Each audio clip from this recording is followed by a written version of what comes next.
Aduh, hasil panen saya kok gak seperti si Aceng ya. Tiap panen gini terus gak ada kemajuan. Ben, gimana hasil panen kamu tahun ini?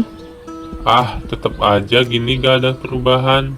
Padahal udah pakai pupuk ini.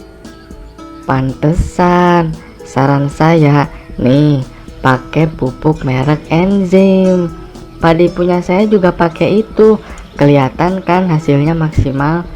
Selain padi, enzim juga saya gunakan untuk tanaman-tanaman saya yang lain, seperti cabai, bawang, kangkung, semangka, melon, hingga mangga.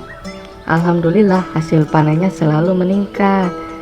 Belinya dari mana, Ceng? Saya belinya dari toko pertanian tanismart.com. Boljuk tuh. Apaan boljuk? Boleh juga tuh. Beli ah.